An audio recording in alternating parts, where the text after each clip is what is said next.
देखिए साइकिल की स्थिति तो आप लोग देख ही चुके हैं, जितने भी उपचुनाव हुए हैं वहाँ जाकर देख लीजिए। मात्र एक डिम्पल जी का अगर छोड़ दीजिए तो बाकी सारे उनके उपचुनाव का भी मामला खत्म हो चुका है। बहन जी का तो कोई मामला बचा ही नहीं है। उत्तर प्रदेश के अंदर भारतीय जनता पार्टी का कोई विकल्प है ही नहीं है।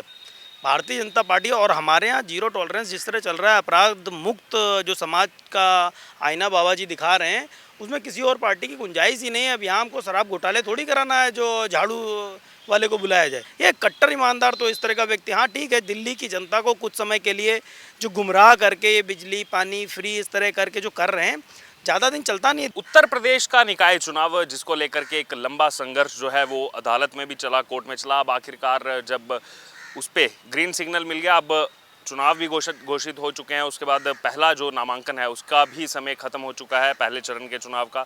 आइए बात करते हैं इसी पूरे उत्तर प्रदेश निकाय चुनाव को लेकर के। हमारे साथ एडवोकेट सचेंद्र तिवारी हैं, उनसे हम बात करेंगे कि ये जो पूरा चुनाव है, पहले तो इसमें लंबा समय लगा, अदालत में जो है आरक्षण का मुद्दा इसको लेकर के चलता रहा। अब आखिरकार जो है जब ग्रीन सिग्नल मिल गया, सभी पार्टियाँ तैयारी कर रही हैं। क्या लग रहा है, 4 और 11 को जो है यहाँ पर चुनाव होगा, 13 मई को नतीजे आएंगे, क्या लग रहा है, साइकिल चलेगी इस बार या फिर हाथी दिखेगा दोबारा से लखनऊ में, या कमल खिलेगा? लेकिन एक और पार्टी इस बार वो तो कह रही है झाड़ू चलाएंगे। संजय सिंह प्रभारी हैं यहाँ के, कह रहे हैं झाड़ू चलना चाहिए इस बार। देखिए साइकिल की स्थिति तो आप लोग देख ही चुके हैं, जितने भी उपचुनाव हुए हैं वहाँ जाकर देख लीजिए। मात्र एक डिम्पल जी का अगर छोड़ दीजिए तो बाकी सारे उनके उपचुनाव का भी मामला खत्म हो चुका है। बहन जी का तो कोई मामला बचा ही नहीं है। एक विधायक आए हैं, वो भी अपने व्यक्तिगत उस पर जीत के आए हैं। अभी कांग्रेस के बारे में तो कोई मुझे लगता भी नहीं किसी ने, आपने किसी का इंटरव्यू भी किया होगा कांग्रेस पे। देखिए झाड़ू वाले लोग क्या हैं, ये आपको याद होगा कि जैसे ये सरकार में आए थे, इन्होंने बड़ी बड़ी बातें की थी मुख्यमंत्री बनते ही कि मैं कोई सुविधा नहीं लूँगा, सरकारी गाड़ी नहीं लूँगा, सरकारी सेवा नहीं लूँगा, गन्नर नहीं लेंगे, सरकारी बंगला नहीं लेंगे, सब कुछ ले लिया। बच्चों को कसम खाई कि हम कांग्रेस से गठबंधन नहीं करेंगे, वो भी कर लिया। झूठ बोल के राजनीति करते रहे, कोई बात नहीं। आज की डेट में आप देख रहे हैं शराब घोटाले में फंस के दो उनके मंत्री जेल में, और हमें तो लग रहा है खुद भी जाने वाले हैं, जैसे उनकी कल से जांच चल रही है। उसी समय का मैं आपको उसी पर पेच का एक और बता दूं कि जिस समय ये प्रथम बार मुख्यमंत्री बने थे, उसके तुरंत बाद इन्होंने संपूर्ण भारत में चुनाव लड़ा था। ठीक है, क्या हुआ था, ख़त्म हो गए थे, पूरे भारत में कुछ भी नहीं इनका हुआ था। उत्तर प्रदेश के अंदर भारतीय जनता पार्टी का कोई विकल्प है ही नहीं है। भारतीय जनता पार्टी और हमारे यहाँ जीरो टॉलरेंस जिस तरह चल रहा है, अपराध मुक्त जो समाज का आईना बाबा जी दिखा रहे हैं, उसमें किसी और पार्टी की गुंजाइश ही नहीं है। अब यहाँ हमको शराब घोटाले थोड़ी कराना है जो झाड़ू वाले को बुलाया जाए। तो इसलिए यहाँ पर अब भारतीय जनता पार्टी के अलावा और कोई विकल्प ही नहीं है। और रही बात केजरीवाल जी की, तो वो इतना कॉन्फिडेंस से झूठ बोलते हैं कि कल को तो हो सकता है वो ये भी कहते हैं कि हम अमेरिका में चुनाव लड़ने जा रहे हैं। उनकी बातें तो दुनिया से ऊपर रहती हैं, क्योंकि वो अपने आप को कट्टर ईमानदार दो मंत्री जेल में कट्टर ईमानदार की परिभाषा देते हैं। यार हमको तो पहला ऐसा कट्टर ईमानदार दिखा जो बच्चों की झूठी कसम खाता है, झूठ बोलता है कि हम सरकारी सेवा सुविधा फलाना ठिकाना नहीं लेंगे, फिर लेता है।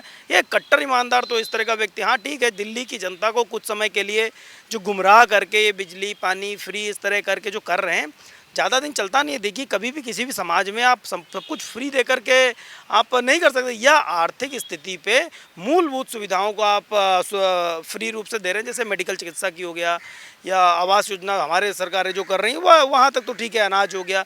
परंतु इस प्रकार आप बिजली फ्री दे रहे हो, पानी फ्री दे रहे हो, फलाना दे रहे हो, अरे सभी को क्यों दे रहे हो भाई? यहाँ उत्तर प्रदेश निकाय चुनाव में भी उन्होंने घोषणा की है, हाउस का जो टैक्स है वो हाफ, वाटर बिल माफ, इसी मुहिम पर पूरे प्रदेश में चुनाव लड़ रहे हैं। देखिए हम आपको पहले बता दें कि हमारे यहाँ की जो जनता है, माफ़ करिएगा मैं ऐसा नहीं कह रहा कि दिल्ली की जनता समझदार नहीं है, हमारे की जनता बहुत ज़्यादा समझदार है। वो ये फ्री के प्रलोभन में नहीं आने वाली कि फ्री मिलेगा। फ्री सभी बहुत सी और पार्टियां हैं जो फ्री की बहुत सी चीज़ों की घोषणा कर रही हैं, उनके मात्र फ्री बिजली से और फ्री इससे ज़रूरत नहीं है। अगर वो फ्री का ड्रम बजाएंगे ना, मैं इतनी लंबी भारतीय जनता पार्टी की लिस्ट गिना दूंगा जो भारतीय जनता पार्टी विगत 2, 3, 4, 5 सालों से करती आ रही है, जिसमें लोगों को पक्के मकान, राशन, निःशुल्क मेडिकल सुविधा, बच्चियों की शिक्षा, बच्चियों का विवाह, जाने कितनी शौचालय व्यवस्था, बहुत कुछ निःशुल्क मिल रहा है। तो मैं निःशुल्क में नहीं जाना चाहता। मैं यह कह के चुनाव में हमारी पार्टी बिल्कुल नहीं आना चाहती कि हम निःशुल्क करके आपको यह देंगे। हम सब कुछ शुल्क के साथ करते हैं, परंतु आर्थिक आधार पर मूलभूत सुविधाओं की जिन चीज़ों की ज़रूरत है वह चीज़ें हम भी मुफ्त में उपलब्ध कराते हैं। परंतु उनका चुनाव लड़ने का पूरा प्रोपेगेंडा ही इस पर होता है कि हम फलाना मुफ्त देंगे, ठिकाना मुफ्त देंगे, और झूठे नंबर 1 अभी आप मुफ्त करोगे और उसके बाद आपके पास एक बहाना बहुत बड़ा कि एलजी ने फंसा दिया, एलजी ने फंसा दिया, फिर आप एलजी का नाम लेकर के फंसा दोगे सारी चीज़ें। आप केवल देखिए, ठीक है, मैं एक बात मानता हूँ, आम आदमी पार्टी कांग्रेस का विकल्प तो हो सकती है, जिस तरह से दिल्ली और पंजाब में उन्होंने सरकार बनाई, चूंकि वहाँ पर कांग्रेस की ही सरकार थी, तो कांग्रेस से जो व्यक्ति प्रताड़ित था उसने उनको चुना है, ना कि भारतीय जनता पार्टी वाले लोगों ने उनको चुना है। तो ये उत्तर प्रदेश बहुत बड़ा राज्य है, और माफ़ करिएगा, प्रधानमंत्री तक का चुनाव, प्रधानमंत्री तक की रोड उत्तर प्रदेश से होकर के जाती है। हमारे यहाँ बहुत सारी सीटें हैं, तो उनको या बहुत दिमाग खोल के सोचना चाहिए कि उत्तर प्रदेश में, ठीक है संजय जी आए, वो तो पिछली बार भी आए थे, अखिलेश यादव से मिल के गए थे, दुनिया भर की। एक काम करें ये लोग, पहले एक आप बात समझो, चोर चोर मौसेरे भाई, आप देखिए, मैंने पहले भी अपने वक्तव्य में कहा था कि पूरे भारत के अंदर आप किसी भी पार्टी को वोट दें, किसी भी भारतीय जनता पार्टी को छोड़ के किसी भी पार्टी को आप वोट देते हैं, तो वो वोट सब कुछ मिलजुल के एक ही जगह जाता है। मात्र भारतीय जनता पार्टी ऐसी जिसका इकलौता वोट उसका अपना है। आप आम आदमी, केजरीवाल, ममता, राहुल जी, अखिलेश जी, आप किसी को भी वोट दे डालिए, वो घूम फिर के सब तिकड़ी एक ही मिलती है, जाकर के बंदरबाट करते हैं, हाँ भाई तू पीएम बनेगा, तू पीएम बनेगा, तू सीएम बनेगा, तू मंत्री बनेगा। भारतीय जनता पार्टी सिर्फ इकलौती ऐसी पार्टी है जो स्वयं के लिए लड़ रही है, स्वयं उसका वोट उसका स्वयं का है, उसका प्रधानमंत्री जनता का सेवक है, उसका मुख्यमंत्री जनता का सेवक है। यहाँ कोई बंदर बांट की कहानी नहीं चल रही है जो इस प्रकार का काम किया जाए। तो निकाय चुनाव में भारतीय जनता पार्टी पूर्ण बहुमत से, पूरी तरह से सभी निकायों में जीत रही है। थोड़ा बहुत कहीं गलती से अगर कुछ लोग जीत गए तो जीत गए, आए तो तय है अभी विधायकी के चुनाव में भी लड़ने आम आदमी। हुआ क्या, आपको रिजल्ट और नतीजे पता ही है, तो इनका कुछ होना देना नहीं। इसके अलावा अगर बात की जाए, एक और यहाँ पर लोगों की नज़रें हैं, जैसा पूरा मामला चल रहा है उत्तर प्रदेश में, ना ही सिर्फ निकाय चुनाव है बल्कि वो अतीक अहमद का मुद्दा हो। शाइस्ता परवीन जो अतीक अहमद की पत्नी है, उनको पहले प्रोजेक्ट किया गया था यहाँ पर बीएसपी की तरफ से, मायावती की तरफ से, लेकिन देखा जैसे मामला पूरा कि एक तरफ योगी आदित्यनाथ को पत्र लिख रही थी, जैसे नाम आ गया आरोपी की लिस्ट में कि उमेश पाल हत्याकांड में तो खुद शाइस्ता परवीन शामिल है, तब से तो वो पत्र क्या, ना तो वो दिखाई दे रही है, गायब है, फरार है, पता नहीं कहाँ चली गई। अब उसका नाम भी हटाना पड़ा मायावती को।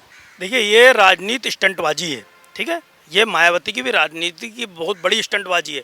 ऐसा तो है नहीं कि नाम आने से पहले मायावती जी को यह पता नहीं था कि शाइस्ता परवीन किसकी पत्नी है, और जिसकी पत्नी है वह किस प्रकार का व्यक्ति है। सैकड़ों मुकदमे उस पर चल रहे हैं, उस पे, उसके भाई पे, उसके बेटे पे।